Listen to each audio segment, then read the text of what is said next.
February 28, 2026, to 17 a.m. The desert air over western Iran feels too still. Sergeant Daniel Reeves stares through the green haze of his night vision goggles. His breath slow, controlled. The world is reduced to shadows and shapes jagged ridgelines. Silent compounds, the faint shimmer of heat bleeding from concrete walls. Somewhere beyond those walls, intelligence says, lies a missile control site. He doesn't trust intelligence. Not anymore. 2 minutes, whispers Corporal Hayes beside him, barely audible over the soft hum of their gear. Reeves nods, eyes fixed forward. His gloved hand tightens around his rifle. The weapon feels heavier tonight, like it knows something he doesn't. Above them, the sky is empty. Too empty. No drones.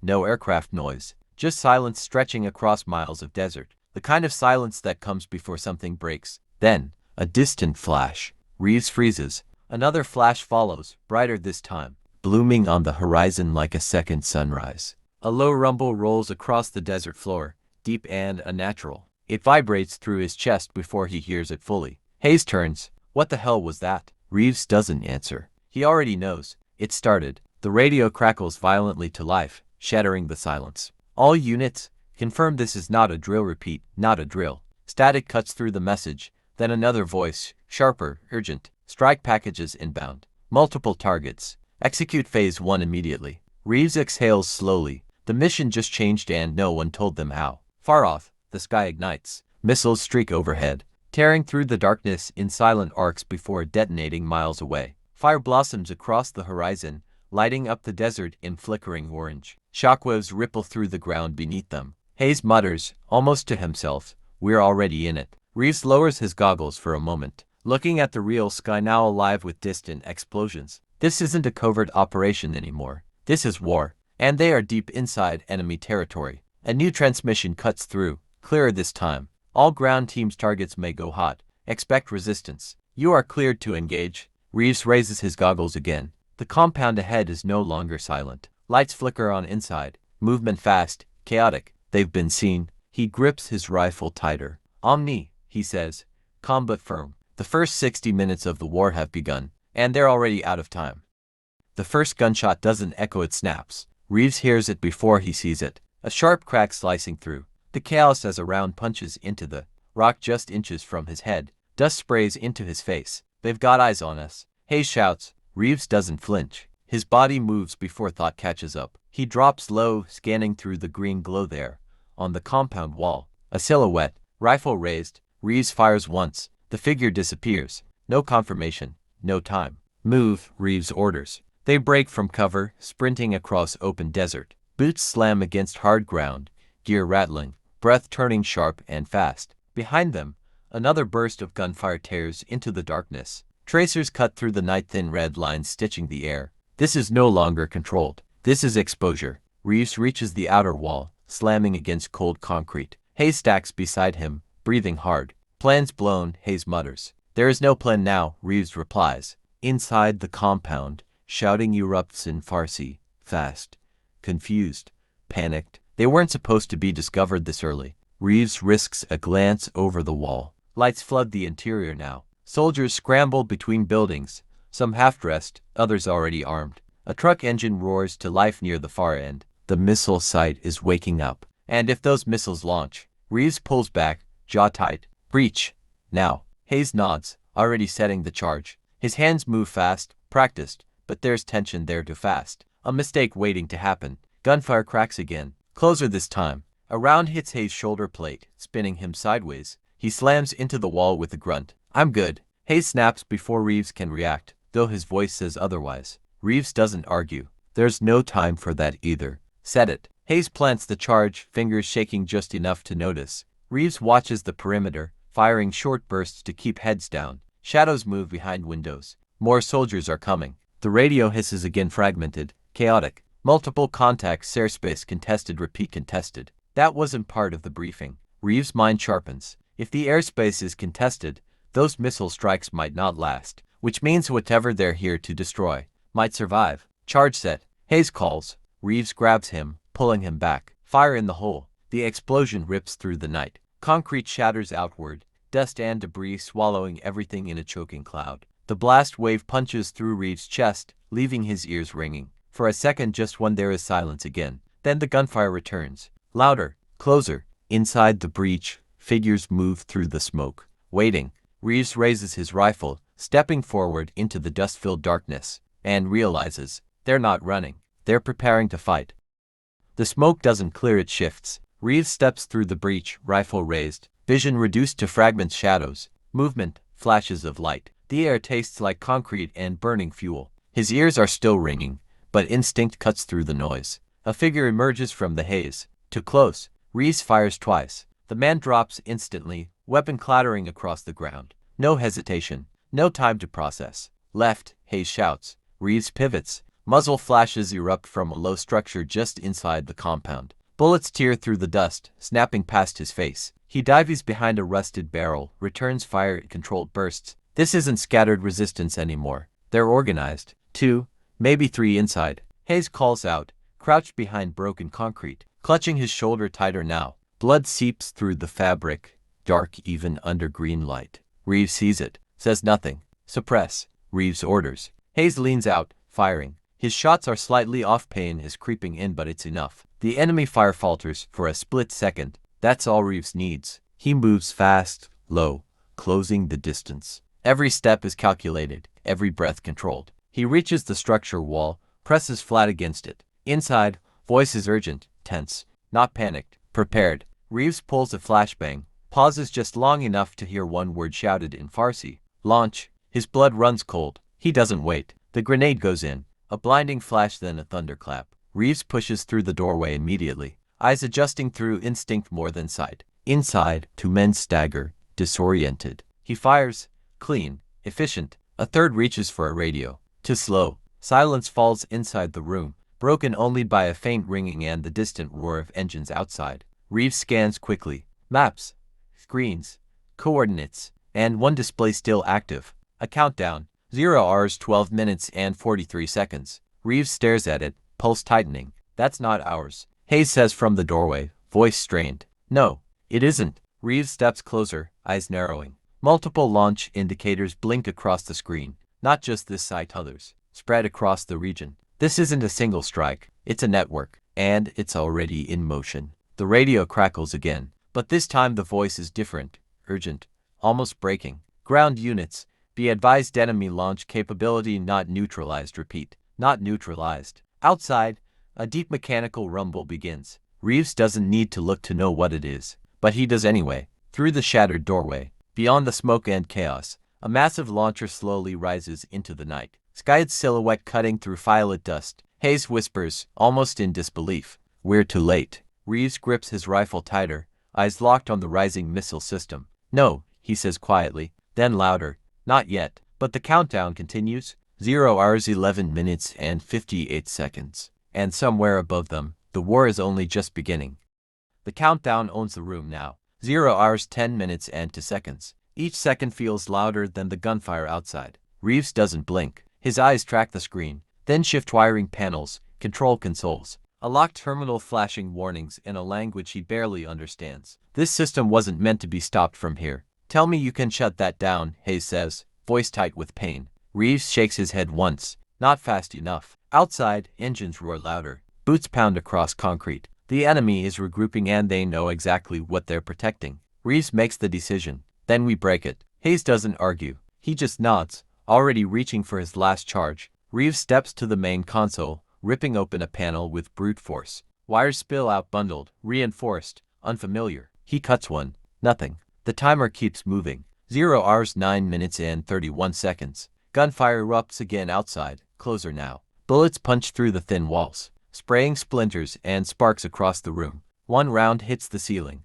sending debris raining down. They're pushing in. Hayes shouts. Reeves ignores it. His world has narrowed to the ticking clock. He grabs another cluster of wires, hesitates for a fraction of a second, then slices through. The screen flickers. For a moment, hope. Then the system stabilizes. The countdown continues. 0 hours 9 minutes and 12 seconds. Damn it, Reeves mutters under his breath. Hayes plants the charge against the base of the console. This'll kill it. And us, Reeves replies. Hayes meets his eyes. No humor left now. Only if we stay. Another burst of gunfire rips through the doorway. Shadows move just beyond the threshold, enemy soldiers stacking, preparing to breach. Reeves exhales slowly, They're out of time for precision. Set it, he says. Hayes arms the charge, hands slick with blood now. His breathing is uneven, but his movements stay deliberate, controlled. 30 seconds, Hayes says. Reeves nods, stepping back toward the doorway. He fires short bursts to keep the enemy at bay. Muzzle flashes light up the room in violent pulses.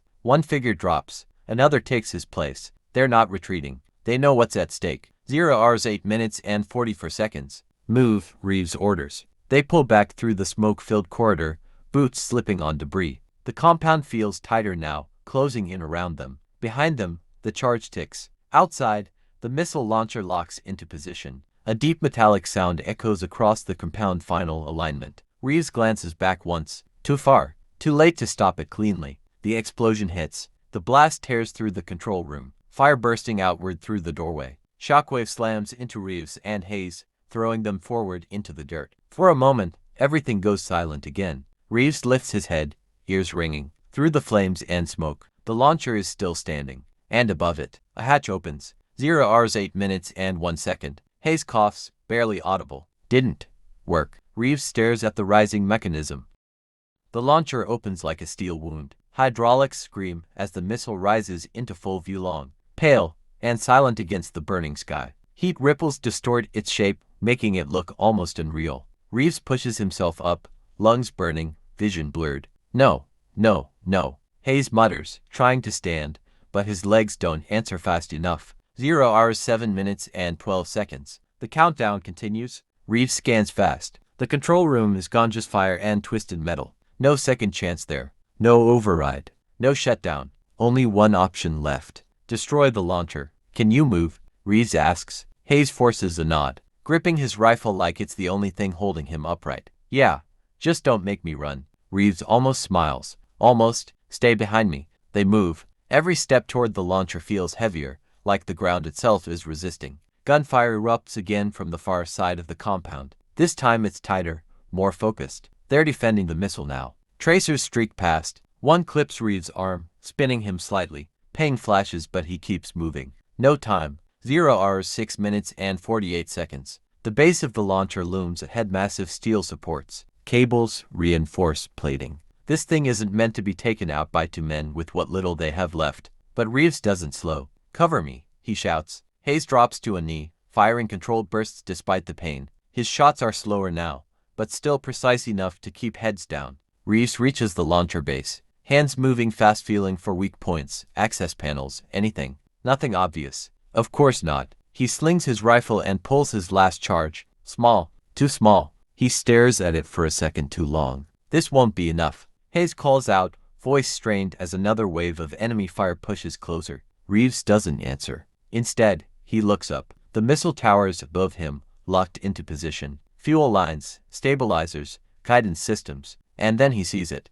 A maintenance hatch, halfway up the structure. Exposed, vulnerable, but unreachable. 0 hours 6 minutes and 2 seconds. Reeves steps back, thinking fast. Gunfire cracks around him, sparks flying off metal. One round hits close to close. Hayes grunts, dropping lower. We're losing time. Reeves makes the call. Cover me harder. Without waiting for a reply, he grabs onto the launcher frame and starts climbing. Reeves, what the hell are you doing? Hayes shouts. Reeves doesn't look down. If the base won't break, he pulls himself higher, boots slipping on hot metal. We take it from the top. The heat intensifies as he climbs. The missile hums faintly now, alive, seconds from ignition. Below, Hayes fights alone. Above, the hatch waits. 0 hours 5 minutes and 31 seconds. Reeves reaches for it, and hears something new. A distant roar. Not from the ground, from the sky. He pauses, just for a second, looking up into the burning darkness. Shapes move fast overhead. Jets, but not theirs.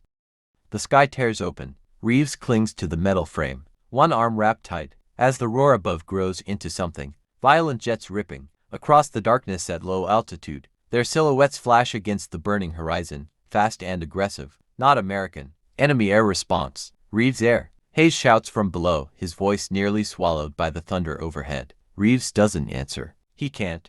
One hand slips slightly on the heated steel, skin burning even through his gloves. The missile hum deepens beneath him, a low vibration that travels straight into his bones. 0 hours 4 minutes and 58 seconds. The hatch is inches away. He reaches it, fingers gripping the edge, yanking it open with brute force. It resists for a split second, then gives. Inside wiring, circuitry, guidance systems. Exposed, fragile, perfect. Reeves pulls himself up just enough to wedge his body against the structure. Below, muzzle flashes erupt again. Hayes still fighting, still holding the line. But now there's something else. A sharp whistling sound from above. Reeves looks up. Too late. A jet screams past, releasing flares that burn like falling stars. A second later, the ground behind the compound erupts in a massive explosion. The shockwave hits hard, shaking the launcher. Reeves nearly loses his grip. Stay with it, he mutters to himself, breath tight. 0 hours 4 minutes and 21 seconds. He pulls the charge from his vest, hands moving fast now. No hesitation left, no doubt. Below, Hayes fires again, then stops. For a moment, there's no return fire. Reeves freezes. Hayes, he calls out. No answer, only the distant echo of boots. They're inside the compound now, closing in. Reeves clenches his jaw and forces himself to focus. He jams the charge deep into the exposed wiring, pushing it as far in as it will go. This has to work. It has to. 0 hours 3 minutes and 52 seconds. Another jet screams overhead. This time, the explosion lands closer, just outside the compound walls. Fire rolls across the desert, lighting everything in blinding orange. The missile beneath Reeves vibrates harder now. Fuel systems priming. Final sequence. He arms the charge. A soft, deadly click. 0 hours 3 minutes and 30 seconds. Reeves glances down. Through the smoke and chaos, he sees movement, enemy soldiers spreading out, weapons raised, searching, and Hayes, lying still near the base of the launcher, not moving. Reeves' chest tightens, but his face doesn't change. There's no time to go back. There's no time for anything except this. The radio crackles again, barely audible. All units, enemy launch imminent, repeat imminent. Reeves exhales slowly, resting his forehead briefly against the cold metal of the missile. Then he pulls himself away, starting to climb down. 0 hours 2 minutes and 58 seconds. Halfway down, the launcher shudders. A deep internal ignition sequence begins. He knows that sound. He's heard it before, but never this close. Reeves drops the last few feet, hitting the ground hard. He grabs his rifle, eyes flicking once toward Hayes. Still no movement. Gunfire erupts again, much. The missile ignites. It starts as a glow deep within the engine, then erupts into a violent column of fire. The ground trembles as raw force tears downward, blasting dust and debris in every direction. Reeves is thrown back, arms shielding his face as heat scorches the air around him. Too close, way too close. 0 hours 1 minute and 58 seconds. The launcher screams as the missile begins to rise, slow at first, almost hesitant, then faster, unstoppable. Reeves scrambles to his feet, stumbling through choking dust. His ears ring, vision blurred by heat and smoke. The world feels like it's collapsing inward. The charge, still inside, still counting. 0 hours 1 minute and 41 seconds. Enemy soldiers emerge through the haze, silhouettes cutting through firelight. One spots him, shouts, raises his weapon. Reeves fires first. The man drops, but 2 more take his place. They're closing in. Reeves backs away, firing controlled bursts, each shot deliberate. He doesn't waste movement, doesn't waste breath, but he's running out of space. 0 hours 1 minute and 19 seconds. The missile climbs higher now, flames roaring like a living thing. The heat becomes unbearable, pressing against his skin, forcing him back step by step. If it clears the launcher, it's over. Reeves glances up, then at the launcher, then at the timer on his wrist. 0 hours 1 minute and 5 seconds. Too close, he calculates fast. The charge will detonate, but only if the missile is still connected enough to transfer the blast. If it lifts completely, the explosion will do nothing. Just noise, just failure. Come on, he mutters under his breath. Gunfire cracks again. A round tears through his side, spinning him halfway around. Pain hits hard, this time sharp, blinding. He drops to one knee, breath gone, vision narrowing. 0 hours 0 minutes and 47 seconds. The missile rises higher, meters now, almost free. Reeves forces himself up, gripping his rifle, blood soaking through his gear. His legs barely respond, but he moves anyway, one step, then another. He can't outrun this. He knows it, so he stops, turns, faces it. 0 hours 0 minutes and 32 seconds. The launcher burns in front of him, missile lifting into the sky like a pillar of fire. Enemy soldiers hesitate now, and sure, caught between stopping him and escaping the inferno. Reeves steadies his breathing. One last look at the charge timer. 0 hours 0 minutes and 19 seconds. He lowers his rifle slightly. Not surrender. Acceptance. If this doesn't work, he whispers. He doesn't finish the sentence. He doesn't need to. 0 hours 0 minutes and 12 seconds. The missile clears another meter. Almost free. Reeves tightens his jaw, eyes locked on the rising fire. 0 hours 0 minutes and 8 seconds. The world narrows to a single point. 0 hours 0 minutes and 5 seconds. A single chance. 0 hours 0 minutes and 3 seconds. And then? The light consumes everything. For a fraction of a second, it feels silent, like the world holds its breath. Then the charge detonates. Not a sharp blast, but a deep, violent rupture from within the missile itself. The explosion blooms inside the rising body, tearing through guidance systems, fuel lines, structure. The missile splits. Fire bursts outward in all directions. A blooming sphere of white-hot destruction suspended above the launcher. Shockwaves slam into the ground, flattening dust, ripping through men, metal, and concrete alike. Reeves is thrown backward, the force lifting him off his feet like he weighs nothing. The sky fractures into flame. Fragments rain down, burning, spinning, deadly. For a moment, it looks like the missile might still climb. Then it collapses. The broken body tilts, loses balance, and crashed back toward the compound in a catastrophic fall. Impact. The explosion that follows is absolute. A rolling firestorm engulfs the launcher, swallowing everything within reach. Towers of flame rise into the sky. Thick black smoke twisting upward like a wound in the earth. Silence comes after. Heavy, unnatural. Reeves lies on his back, barely conscious. His hearing is gone, just a dull ringing where sound should be. The sky above him burns orange and black, ash drifting down like snow. He blinks slowly. Breath comes shallow. Pain is distant now, fading. He turns his head slightly. The launcher is gone. Just fire. Just ruin. No missile. No launch. Somewhere in the distance, secondary explosions ripple through the compound. Fuel stores, ammunition, systems cooking off one by one. The network, at least this part of it, is finished. Reeves exhales, a faint, broken breath. His eyes drift toward where Hayes fell. There's nothing there now but smoke and scattered debris. No movement. No sound. The radio crackles faintly at his side, barely cutting through the ringing. Confirm target. Destroyed. Repeat. Destroyed. Reeves tries to respond. Nothing comes out. His hand shifts slightly, fingers brushing against the dirt, grounding himself in what's left of the world. Above him, distant streaks of light cross the sky. More missiles. More aircraft. More battles unfolding far beyond this place. This was only one sight. Only one strike. The war didn't end here. It began here. Reeves' eyes grow heavy, the firelight reflecting faintly in them as they slowly close. The first 60 minutes are over, and the world is already burning.